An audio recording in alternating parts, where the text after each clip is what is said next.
Hey everyone, in this video we will study about journey of artificial intelligence since the beginning. What is artificial intelligence? It is like creating machines which can perform tasks that requires human-like intelligence.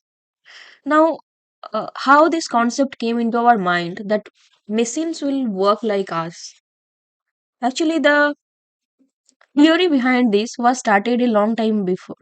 During 300 BC, there was a philosopher known as Aristotle. Aristotle was a Greek philosopher. He was a student of Plato. He gave two kinds of theories. One is associationism, that is, that our memory works by interlinking with each other. Suppose you see an apple, then you remember about about the taste of apple juice, about the smell of the apple pie. Automatically our brain starts linking one thing with the another. This is known as associationism theory. Second, he talked about syllogism, that is, it is based on facts, rules, or we can say logic. Suppose there are two statements. One is Ram is a man, second one is man is mortal. Then what will be the conclusion? Conclusion will be Ram is mortal. So how did this conclusion came? Because Ram is a man and man is mortal. So we applied a logic and we deduced that Ram is mortal. So these two theories kind of inspired AI. Like nowadays we are using Chat GPT or Bing or Bard. So they are also whenever we ask questions, they provide us answers using syllogism or associationism uh, concept. This is the way of making logical arguments. This can be used by machines to perform human-like tasks. Now we will study about the timeline of AI. When did the machines came into the existence? So that credit goes to Alan Turing. He is also known as the father of modern computer science. He was hired by UK government during Second World War. Invented a machine named Bombay. This machine was able to decipher the code of German military, encrypted code of used by the German military. Later on, Alan Turing gave a theory which was named as Turing test.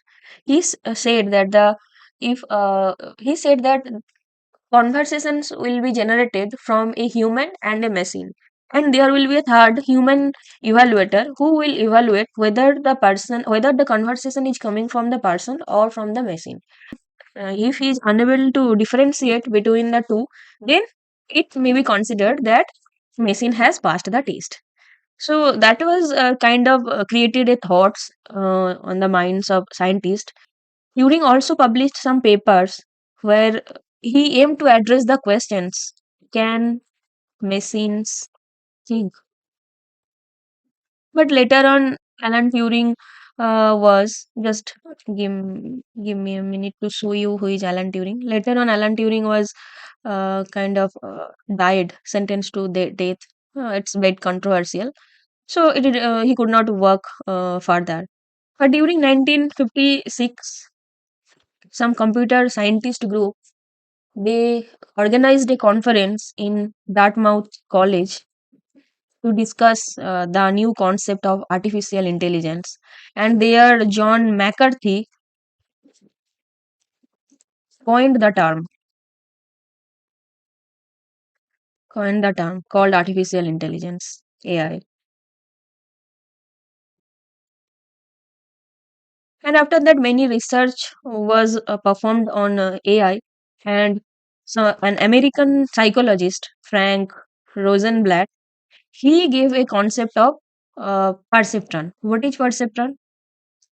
Perceptron is like a single layer neuron. This is a node, and these are the weights with inputs, and there will be a output. So what he did, he gathered many photos of men and women And by training this perceptron, he tried to segregate the photos of men and women. That means machine will be able to differentiate whether it's a photo of men or it's a photo of woman by capturing the features. So it was kind of a revolution in AI field, and it was highlighted on the media. Even New York Times published this article describing that the perceptron as a machine who can learn from experiences and can perform like human beings. But there was a problem, like he used only a single layer, and for that, it could not perform that satisfactory results. And during 1970 to 1980, it was kind of known as AI winter because in this duration, it was thought that AI was kind of dead, and there were many challenges, many limitations came because AI could not perform the XOR function. Now, what is XOR function? It is a kind of non-linear function. Suppose you have two inputs, A and B, and this is output. Sorry for my drawings. This is output. Now, suppose if I give input A as 0, B also 0, this will give us output as 0. If A is 0, V is 1, output will be 1. B is 0, output will be 1. If A is 1, V is 1, output will be 0. This means output will only be 1 when only one input is 1. If both the inputs are same, then output will be 0. This nonlinearity could not be captured by that single layer perceptron. Marvin Minsky and Seymour published a paper and stated that the perceptron could not solve the simple problems like XOR functions, and they kind of criticized it. Even Lighthill report was published, and which was a critical evaluation of the prospect of AI, and it concluded that AI had failed to achieve its over ambitious goals, and it is not worth as investment. So it kind of stopped funding for AI. But during 1885, Genius Mind was very optimistic, and he came out with the idea of multi-layer perceptron, that is more than one layer. We will study about these things while studying deep learning. And his name was Jeffrey Hinton. He said that the strength of the connections, the weights between the neurons can be associated with nodes and can be changed during learning, also known as back propagation theorem. That kind of changed the whole idea, and it was able to capture the non-linearities as well.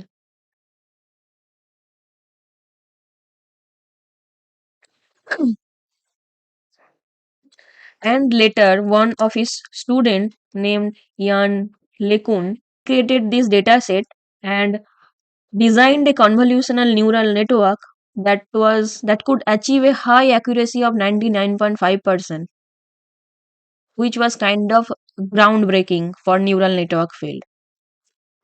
But still, there were some problems. First problem was that low computing power, because in that time the computing power of the computers were not that efficient, and deep learning kind of needs a very good, I mean, awesome computing power to train the algorithm because it takes kind of hours, days to train the algorithms. So that infrastructure was not available during that time. Secondly, low data, as artificial intelligence or data science, this is about all about data, but during that time so much data was not available to us. And during 2006 some good news came into the market, like Intel's co-founder named Gordon Moore He stated that number of transistors per square inch doubles every 2 years. That means huge computing power. And due to the blessings of the internet, huge amount of data is received. Images, videos, pictures, everything is a data. And due to internet, we can feel how much data is generated per minute, per second. So this was kind of incentives for artificial intelligence to grow more. During 2012, a competition was organized on ImageNet dataset. That was a hand labeled image dataset of images,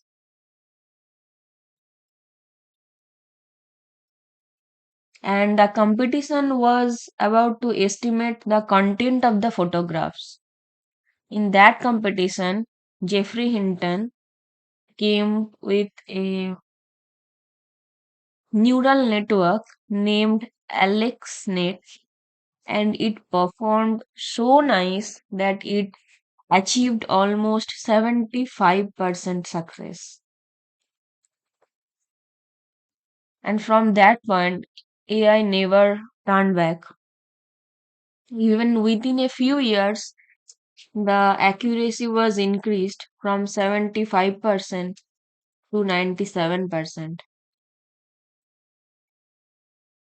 And nowadays, AI can generate realistic images, videos, high quality text, helping scientists, researchers, creating gaming experience, good gaming experience. In my home, I have Siri, Amazon Alexa, and I use different kind of chatbots, and Netflix recommends movies, Amazon recommends shopping items, and in other fields like banking, different kind of fraud transactions, in finance sector, in health sector, diseases are kind of predicted.